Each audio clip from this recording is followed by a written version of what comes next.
So I wanted to chat a little bit today about Gemini playing games. And the reason why this is kind of interesting. So I had an experiment in mind, and I wanted to see whether we could get Gemini to develop something like a theory of mind. And what that means is, can Gemini get to the point without any fine tuning where it can sort of understand, let's say in a game scenario, it can understand its opponent and sort of put itself into its opponent's mind in order to play something like a multiplayer game. And I just call this, I call this rock, paper, scissors with the gods. Um, but the question is, why would we choose something like rock, paper, scissors? Right? It's almost stupidly simple. Um, And, by the way, I asked Gemini I just wanted a picture of Ares and Athena, playing rock, paper, scissors. And there's a funny thing where even in 2024, it turns out that hands are a little bit difficult to draw, right? So, does anybody know, and I'm just taking a look at the chat, does anybody know does anybody know whether they're doing rock, paper, or scissors? Does anybody know what this move is?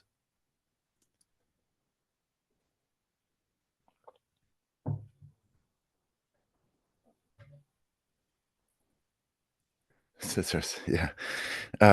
Close. I mean, it kind of looks like scissors. It looks off, you're right.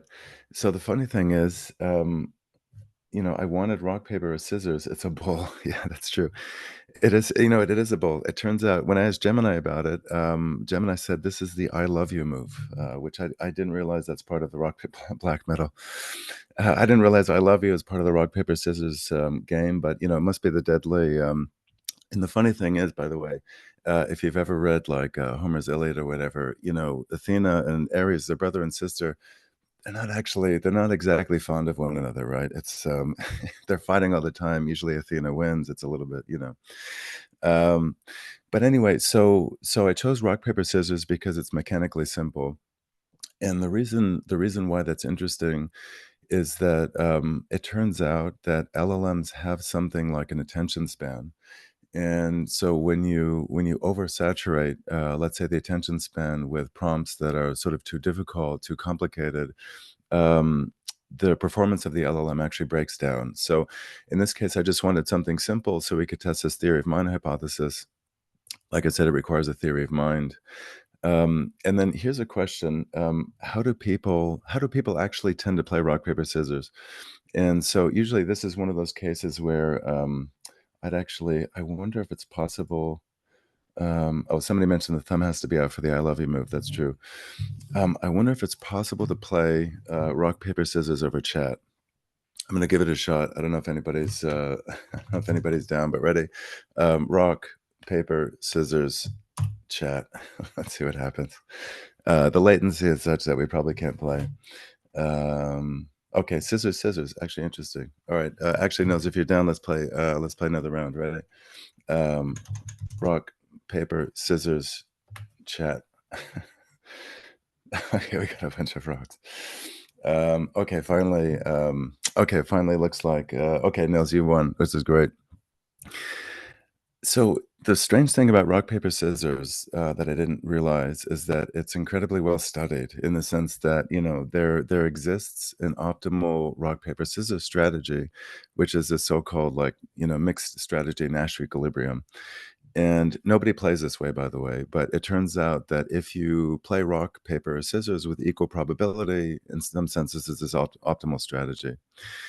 But it turns out that about 90% of people play with this thing I call the Ares heuristic, right? And the Ares heuristic is also known as losers lead with rock, right? And so the funny thing is, occasionally, if I'm playing basketball or rugby or something, occasionally we rock, paper, scissors for who starts. And if I go paper, I notice I tend to win about maybe 75-80% of the time. So it turns out this losers lead with rock thing, it's actually real. Um, so okay. And by the way, I finally got a picture of Aries with rock, which is great. So I'm going to show you kind of a sample game between Aries and Athena, and these are just this is a game. These are the steps here, And just curious, I'll take a look on chat. Just curious to see if anybody, just taking a look at this, can you deduce from this game some of the principles of the Aries heuristic? And just to make things a little bit easier here, maybe focus on these yellow parts here.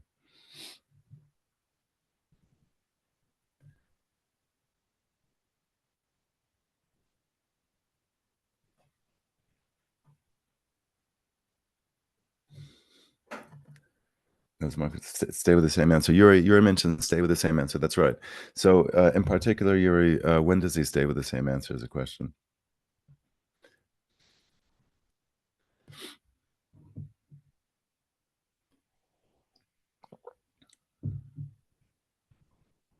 But the answer is exactly when he wins. Exactly, until he loses.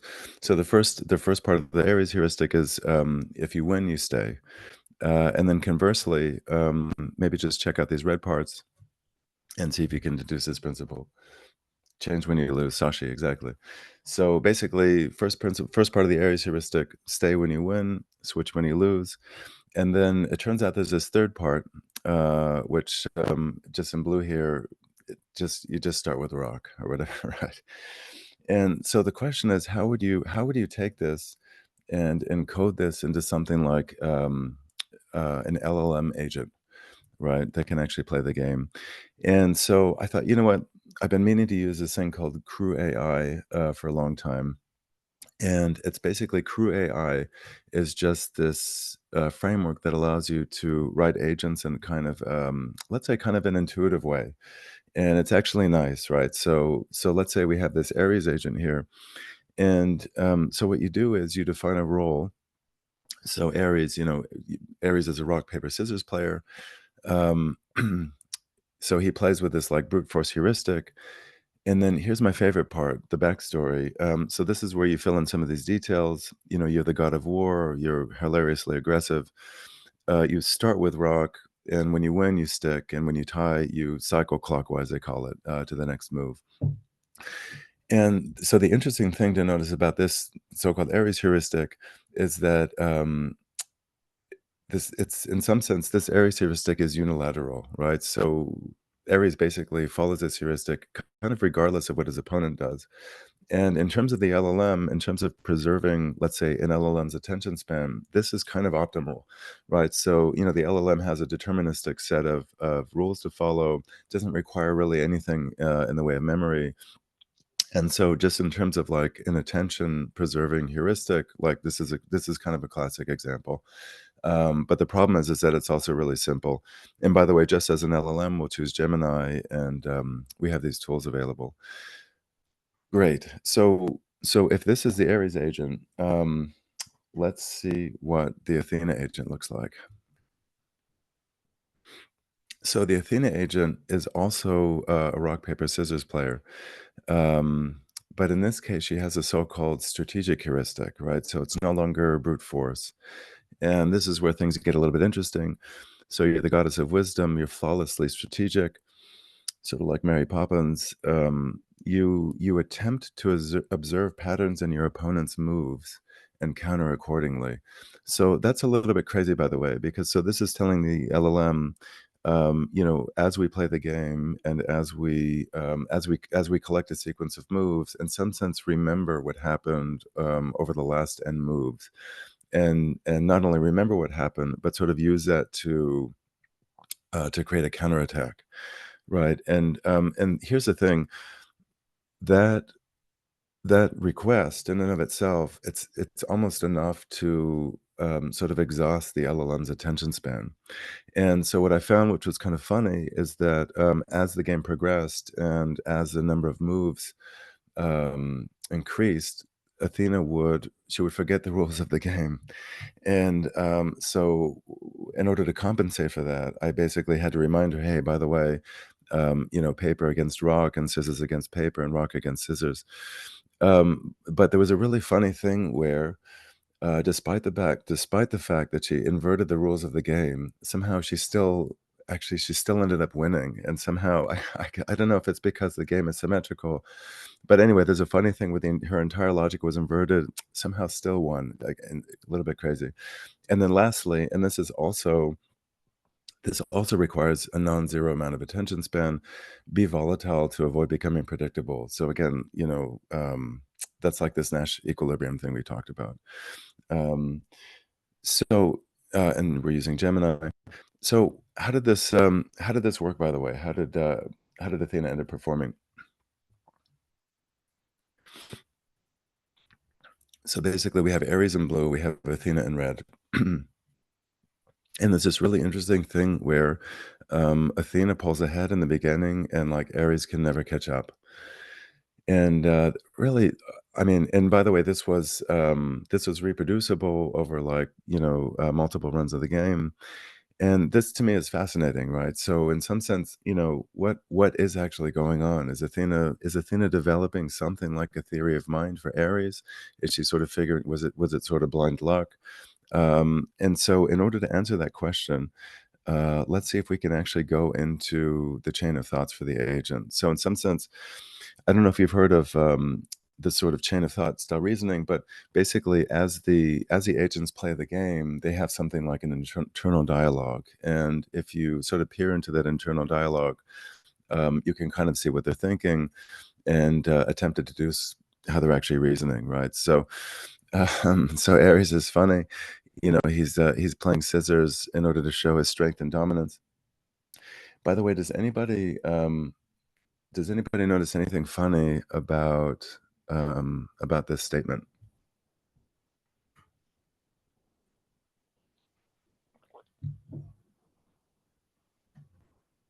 Misunderstood the directions, Alexander mentioned. Exactly. So what's funny is that Aries essentially violated the Aries heuristic, which is interesting. And here's the funny thing. As a programmer, I don't know about you, but as a programmer, I'm used to interacting with these deterministic systems, right? So, we have like a so-called command line, or, we have this compiler that basically behaves deterministically. The funny thing about LLMs is our relationship to LLMs, it's almost like we suggest things. And I'm sort of suggesting to Ari, by the way, start with rock and stay when you win and change when you lose. But you know what? It turns out that Aries, especially, by the way, so typically when I program these agents, I typically turn the temperature all the way up, and the reason why I do that is because when you turn the temperature up, in some sense, you get the most interesting kind of non-deterministic behavior. And we did an experiment a few months ago where I was using Gemini to trade stocks. And so I put about $1,000 in there, and I essentially just set it loose on the stock market. And I said, okay, here's the universe of stocks. Here's a bunch of statistics, and here's the 10 Qs, and basically go crazy, buy and sell. Here's my money, like take my money. And in cases like that where in that case, I turned the temperature all the way down to 0 because I wanted a little bit of determinism. But in retrospect, actually, I wonder if I should have turned it up. I made about $3 from Gemini, which is great, but maybe I should have gone with a high temperature. But in cases like this, I typically turn the temperature up just to extract kind of interesting behavior from the agent. So in this case, I turn the temperature up, and Aries is like, lo and behold, essentially he's coming up with his own rules for the game, which is fascinating. And also, this was a little bit funny. Somehow this strikes me as a little bit schizophrenic, but somehow he's having a little bit of crisis about overcomplicating things. Um, but anyway, the funny thing about Aries and his internal dialogue is that in some sense, he doesn't even care about Athena. It's just, he's kind of doing his own thing. Athena, however, and this is interesting. Um, we have a couple questions here, by the way. So Mark mentioned if the opponent is playing with a similar agent with a similar strategic goal. No, that's a great point. In some sense, so in order to do this experiment, I specifically tried to create two asymmetrical agents that had vastly different strategies. And you're right. In some sense, if we just wanted to watch bots go at it, in theory, we could actually just choose, two stochastic or, two like Nash equilibrium bots that are just literally just going at random. And I guess in some sense, maybe that's the optimal rock, paper, scissors, but I don't know. I don't know if it's the most interesting. And then Shashi asks, so long as you're volatile logic, inverted logic, you still win. Yeah, that was an interesting finding. I know that somehow, and I'll have to just think about this a little bit more deeply, but I know if you're dealing with some symmetrical system, it's possible to like invert the entire truth table, so to speak, and then still have like a coherent system or whatever. It's a little bit bizarre. Rock, paper, scissors has this kind of circular, almost modular thing going. So I don't know if that applies, but just um, you know, in practice, though, she still ended up winning, which is interesting. So anyway, so Athena, she's playing rock, paper, scissors. She conjures this piece of paper out of thin air. And how does she reason, right? And this is a little bit amazing. So I didn't, in my description of Athena, I didn't mention anything about Nash equilibrium. Somehow she figured it out on her own, by the way, which I think, anyway, it's a little bit, that's a little bit scary to me. If I were playing rock, paper, scissors against Athena, that would freak me out to a certain extent. Um, and the other thing to notice is that she's paying attention, right? So, somehow she's looking at the pattern of behavior over the past 12 turns, and she decides to play scissors because she's making kind of a like statistical inference. Anyway, that's kind of incredible to me. And then this was, and then to me, this was almost peak Athena, right? Somehow, um, she deduces the circular part of the Aries heuristic, which is that, he cycles from rock to paper to scissors to rock, and she figures it out.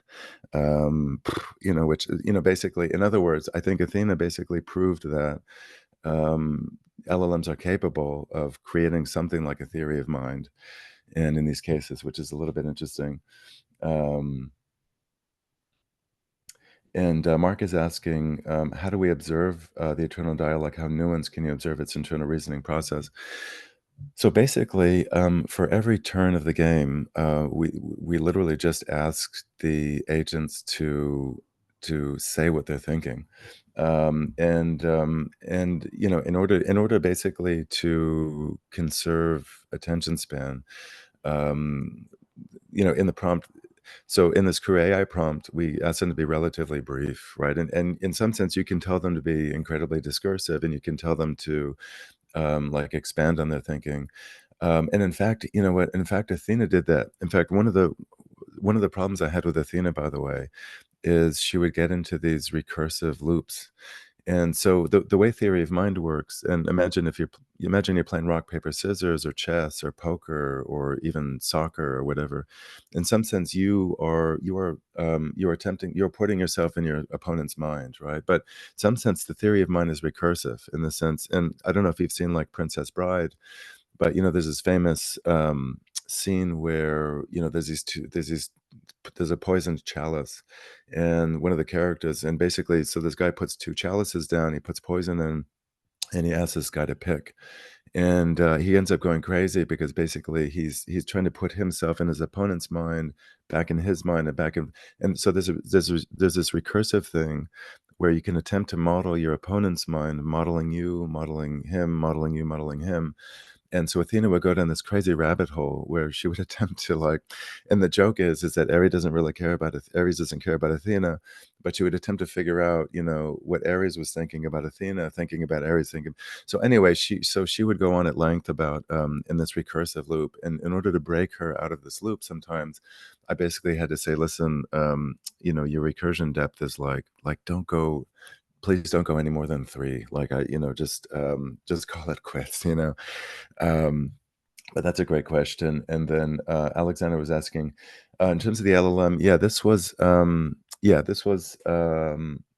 know what? This was actually 1.5 Pro. So this wasn't even 1.5 Flash or Pro.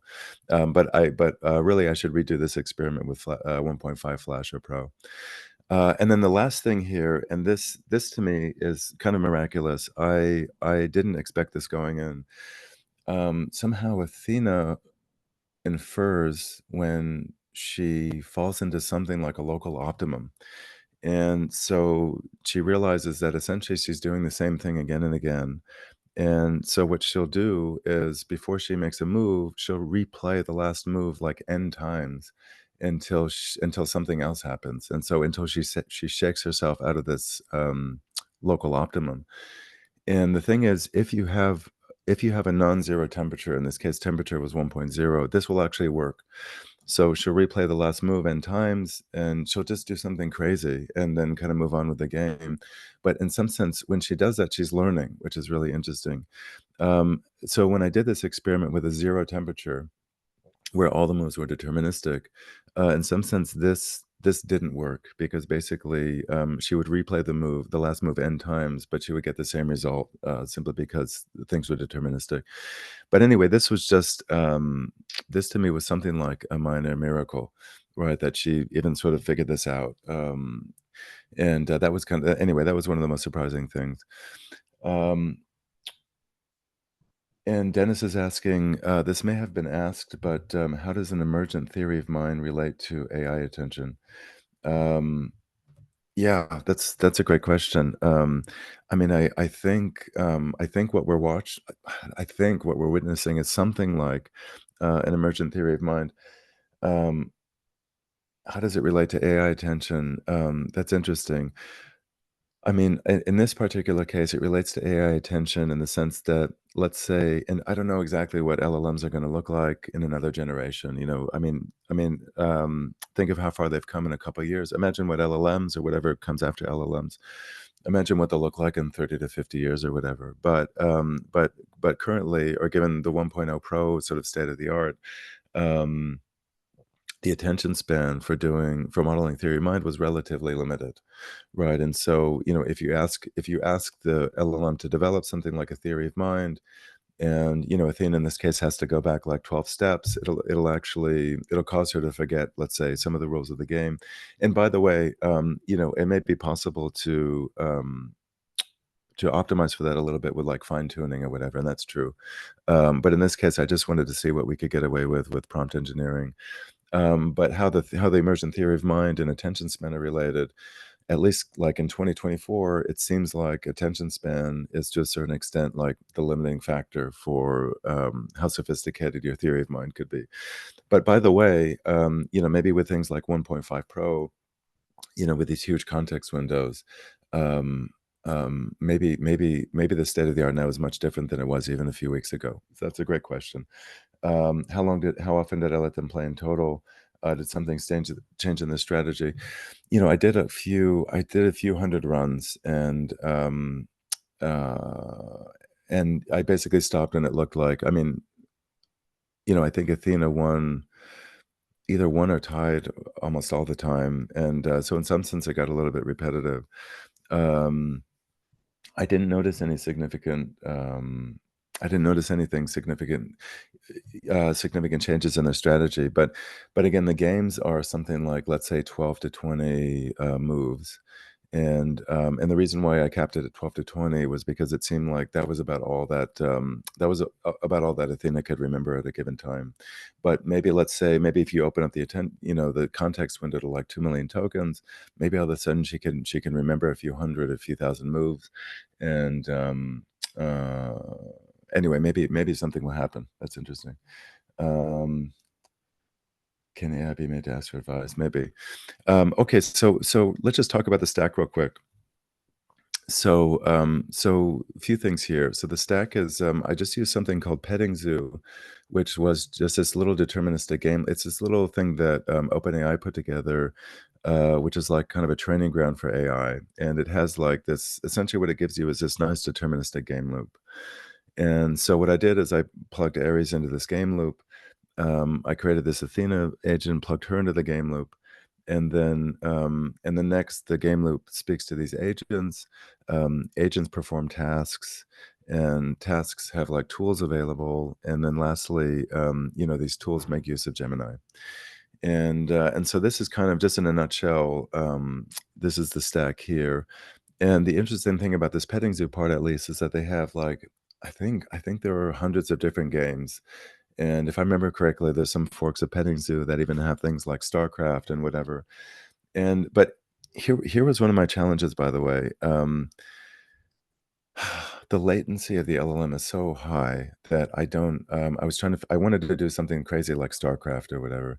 The latency is so high, I don't know if LLMs can actually perform in like low latency things like StarCraft, and by extension, even things like high frequency trading, right? So let's just say, for this rock, paper, scissors thing, given that Athena was doing this crazy recursive, excuse me, recursive theory of mind thing, sometimes like it would take literally like a minute between moves.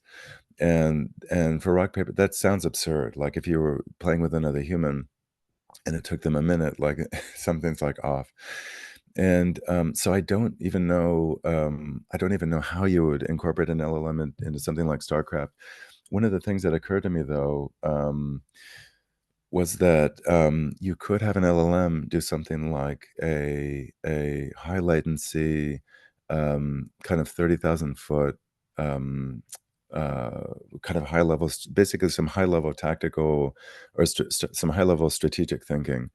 And then, like let's say you're doing something like StarCraft, and the LLM actually is taking a look at the state of the world. It can possibly direct at a high level, sort of large scale strategy, something that you could wait a minute for, and then maybe you delegate, by the way, these kind of low level, low latency tasks to other kind of agents, and maybe those agents, by the way, are totally deterministic, or maybe you have other kind of optimal machine learning models. And by the way, maybe the same thing works for the stock market. So maybe you have the LLM doing high latency things like, I don't know, reading news and reading documents, creating high level strategies, and then maybe you have, these kind of classic AI or low level agents actually doing the work where even things like the speed of light is significant. And then let's see here. Alexander was asking, can you walk through how and why use LangChain as tools instead of CrewAI's built-in tools? CrewAI's built-in tools framework. Oh, I see. You know what? That's a little bit misleading. You're right. You're right. So I did use the CrewAI built the tools framework. There was some CrewAI decorator. I guess what I was getting at here, actually, that's a great point, Alexander. I think what I was getting at here is that CrewAI is sort of an abstraction on top of LangChain. And at some point, I think CrewAI essentially, I think they become LangChain tools, and then LangChain sort of calls VertexAI. You're right. That's actually a little bit misleading. Um, have you thought about? Yuri asks, have you thought about rock paper scissors? Rock paper scissors lizard Spock from Big Bang Theory. Yeah, that's funny actually. You know what the funny thing is, I did. And you know what? Actually, if let's say we redo this for 1.5 Pro, I think that would be good, because essentially I think what happens is the graph, I think the game graph becomes, I think it's exponentially more complex. Is it sort of a completely connected graph? Anyway, by the time you have five possibilities, it turns out I don't think it's linearly more complex. So it's just one of those things where if you have a more powerful agent with, a better attention span or whatever, maybe that's actually a good follow-up. Um, all right. Let's see what else we have here. So, by the way, I just want to let you know, so we have a couple of, let me just see if I can actually, I wonder if I can go into Discord real quick. So if you want to go into Discord, so we have, I wonder if I can go from, let's see if I'm logged in here. So if you want to go into Discord, we have an Aries and an Athena bot. And so if you want to, let me just log in real quick. And so if you want to play with these bots, go ahead. Let me just go in here real quick. So let's see here. And, sometimes if you're lucky, and it looks like it's not updating in this slide, but Oh, it is. Okay, Yuri's there. Yeah, perfect. So anyway, I talked to Aries. Oh, here we go. So I talked to Athena. I gave her paper, and you can see the latency is relatively high. What did she do? So she moved rock paper. Okay. Oh, so Athena actually. Oh man, that's so crazy. So Athena is playing according to the Aries heuristic. That's so awful. Somehow she figured out that the optimal paper is rock. The optimal first move is rock, but then she promptly lost. Uh, that's funny. So anyway, so if you want to head into Discord, the two bots are there. You can kind of play with them, and basically, what I'm just trying to do is I just told the bots essentially to hopefully you can see a little bit of their rationale for why they moved the way they did. Um, and actually, where is this here? Oh yeah, Aries said that he actually started with rock because always start with rock. Okay, perfect.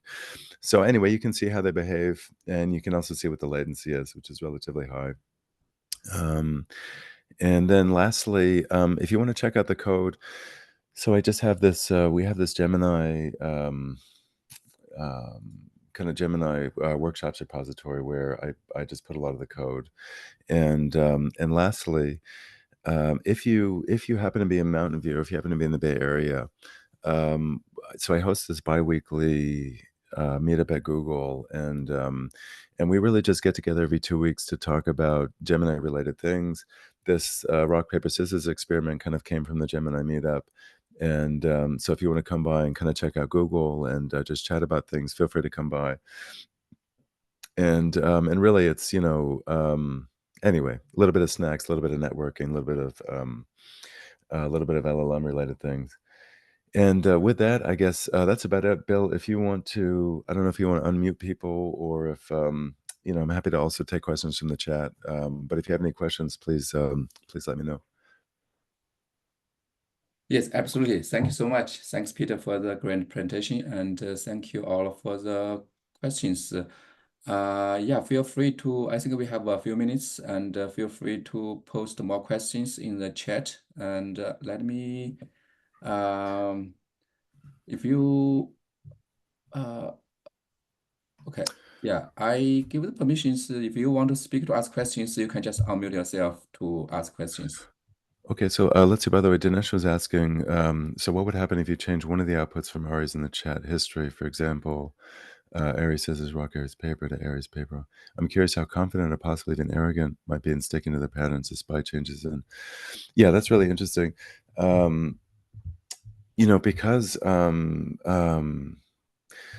that's a really good question. So because Aries has this, I don't know, I'll call it this unilateral heuristic, which is in some sense insensitive to history. So both of the agents, so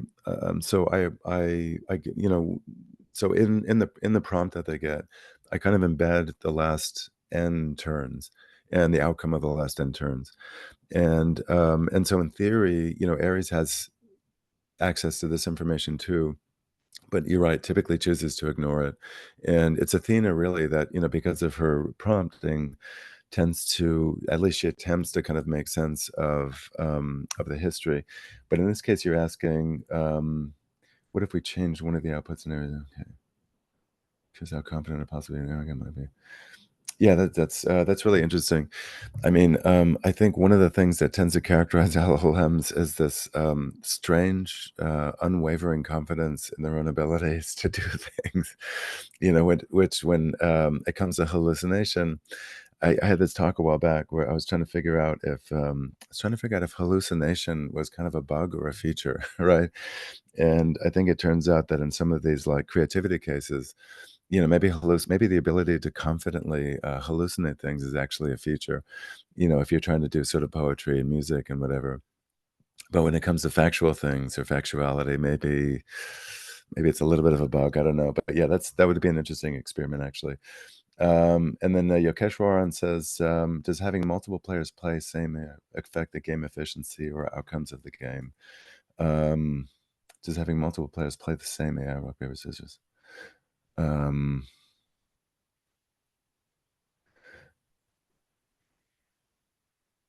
Efficiency or outcomes in the game, having multiple players.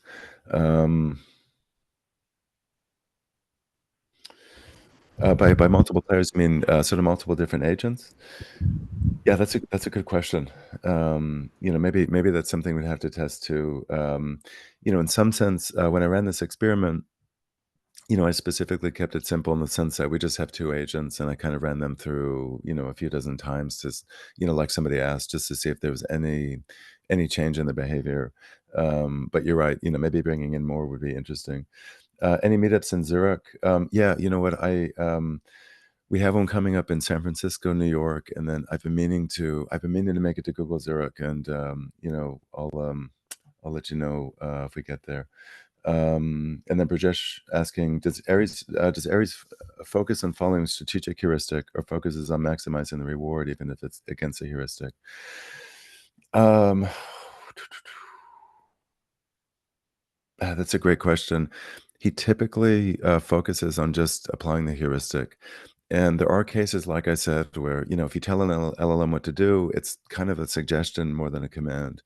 And there are cases where I noticed that Aries was losing many times in a row, and almost like Athena, developed the ability to sort of shake himself out of some local optimum, or in this case, I guess a local pessimum.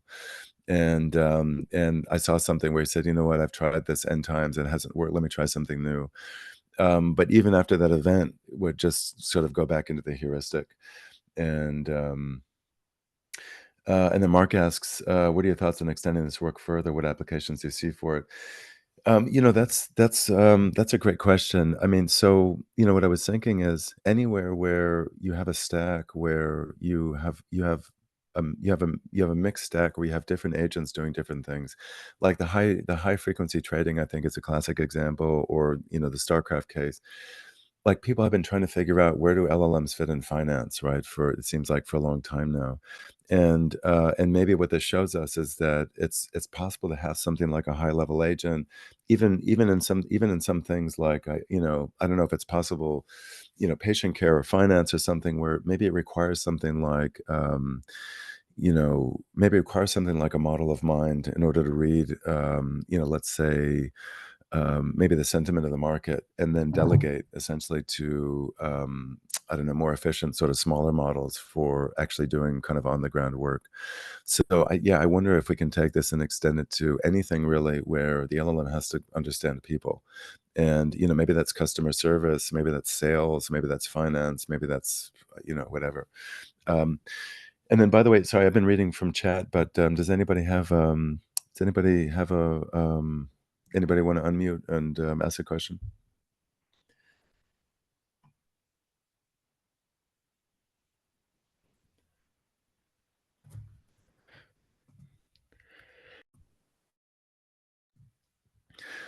And if nobody, anyway, feel free to jump in if you want to unmute, but otherwise, I'll keep going from chat. Let's see. David asks. Let's see here. Maybe I'll go here. Um, So David asks, "Oh yeah, maybe AI should have a way to estimate their confidence in their answers." So that's a great point. And there's an immediate application of this, which is like factuality, right? And so we did a meetup on Friday where we were comparing, Gemini and GPT and Perplexity with regard to factuality. And and so we presented a couple, I don't know, recent news items, and like one example of which was, I don't know if you were following this kind of Olympics, like gymnastics controversy, but anyway, there was something where somebody from Romania, she won third, and there was an appeal, and she dropped, and she reappealed, and anyway, it was crazy. But we asked Gemini and GPT and Perplexity what the deal was, and so in some sense, they all came back with statements about current events with citations, which is amazing. But Google had this feature where if you click on this thing called double check, it'll actually sort of highlight certain areas of the response green because it's been able to substantiate the claim, or red because it hasn't. Um, and in some sense, that's almost like a confidence metric. I'm confident in this claim. I'm going to label it green. I'm not confident. I'll label it red. So, and that may be and I think that's a combination of essentially, comparing the statements to things that it can get from search and things that it can't substantiate. But here's the interesting thing. So if you asked the LLM to make a statement about the world and ask how confident it is in that statement, it's possible that even the confidence part is hallucinated. And you can sort of get as meta as possible, and you can say, how confident are you in the statement about confidence about the statement of the world? And so in some sense, it's like possibly hallucination all the way down. Um, but um, but what's interesting, and I think that's part of like there's this technique called mixture of experts, right? Where in order to assess, let's say, the truthfulness of a given statement, you can bring in like maybe 4 or 5 different LLMs, ideally different LLMs, and ask them to kind of judge the truthfulness of the statement. And it turns out that that's relatively effective. And imagine if you have some huge document that was generated from, or maybe imagine if you have a political speech or like a news report that was generated from an LLM. In theory, you could bring in this mixture of experts and you could ask these LLMs to like literally like kind of confirm or deny,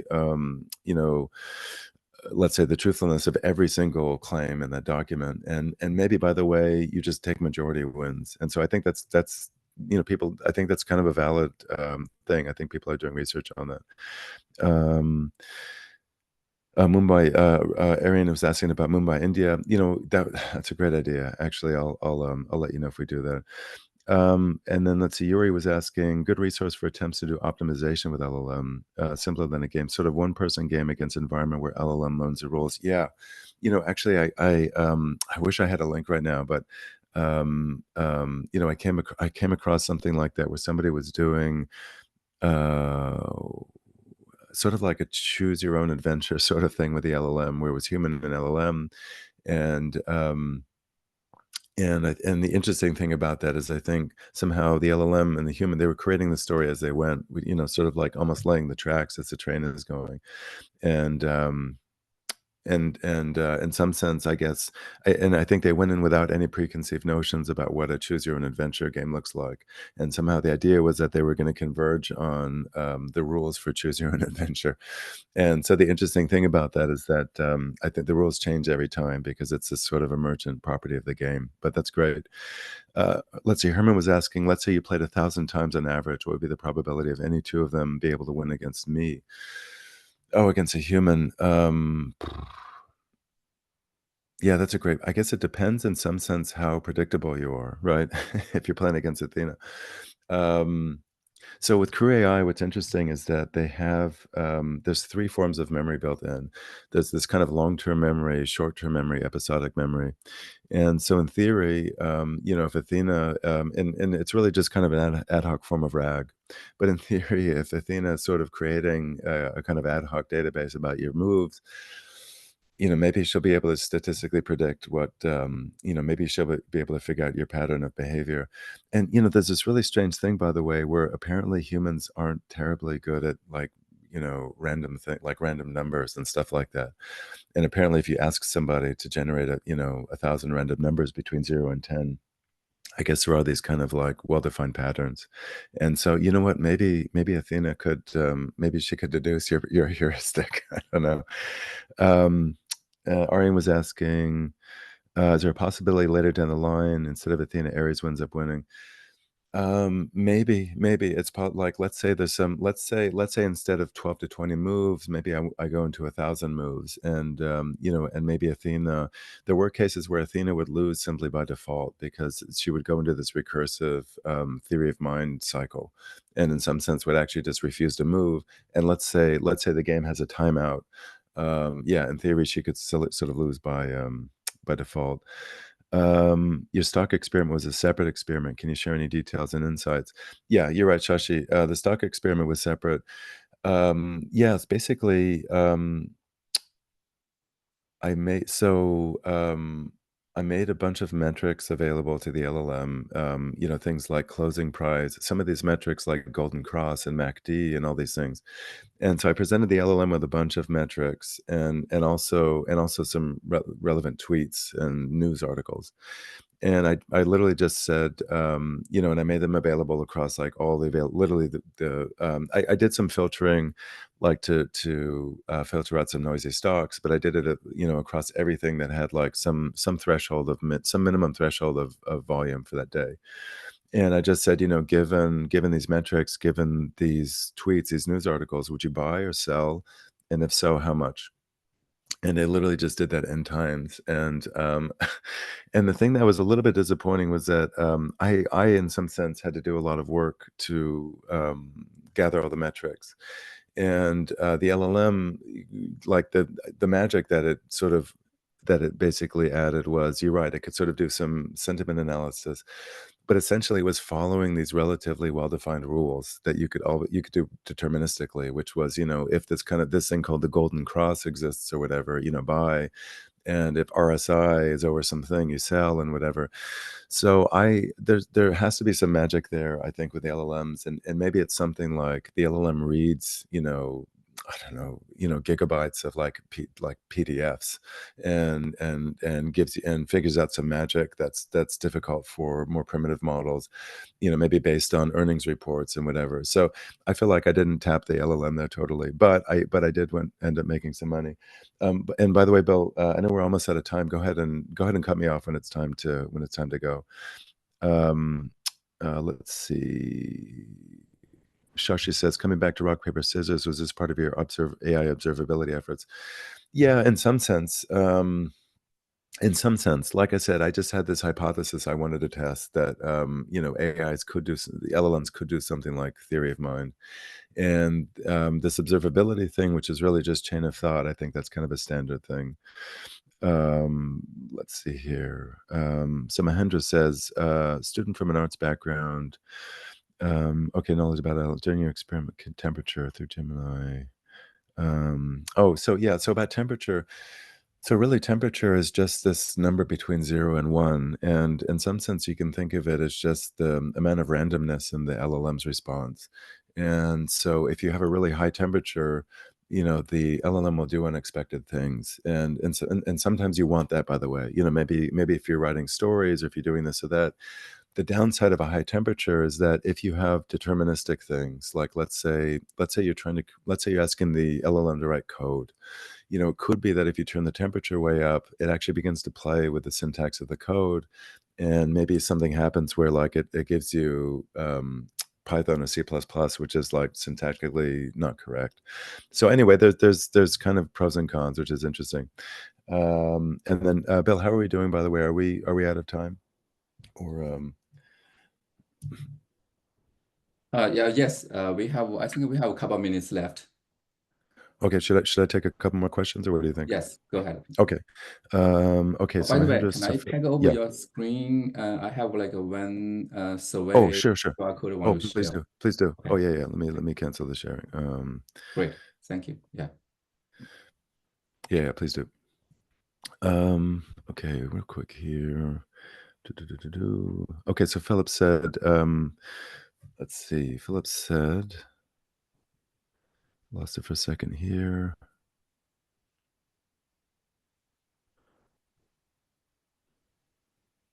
Okay, Philip said, I'm interested in improvements to reduce energy or CO2 while using AI for businesses. Reductions of the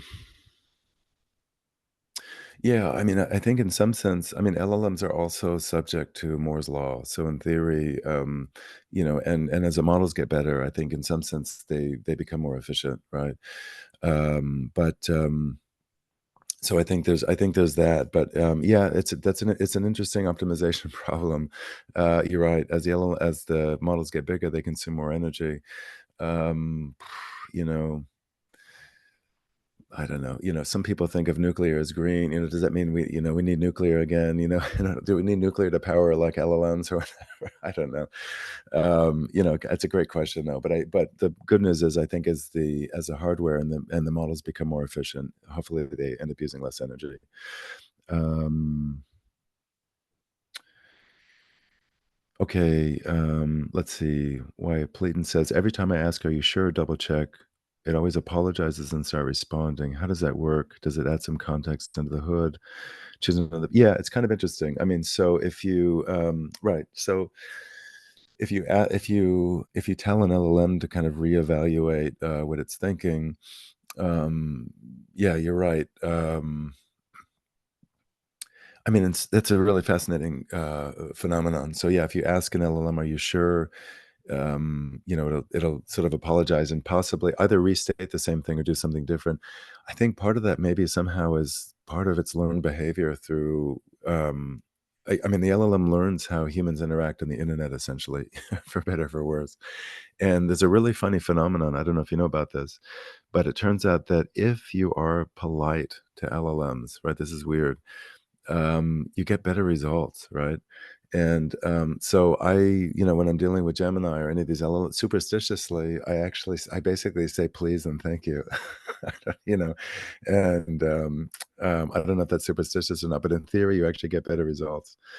Um, and I'll just take the last one from Jane. She says, "Can you elaborate on the hierarchical component of CrewAI?" Yeah, so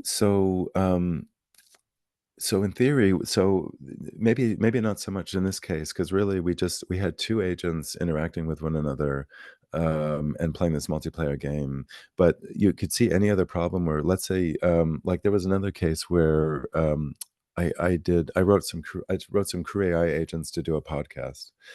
And there, in some sense, there was sort of a hierarchy of agents in the sense that I had a producer agent, okay, whose job was to sort of oversee the writer and the agent who chose music and the editor and in some sense like ensure and the other agent who picked the speakers. And so this producer's job in some sense was to delegate to these agents and make sure that we had a coherent podcast. And there was actually a legitimate hierarchy of agents, and and this is part of the magic of Crew AI probably and LLMs, is that it kind of just worked. Like, I still can't believe it. I think that was one of these cases where you had some hierarchical agents. Okay, Bill, so maybe that's about it, and then, so if I don't know if you have some stuff to close, but by the way, thank you so much, everybody, by the way, for coming by, listening, and I really appreciate your questions. Please feel free to find me on LinkedIn, and if you happen to be in Bay Area, we'd love to have you at our meetup.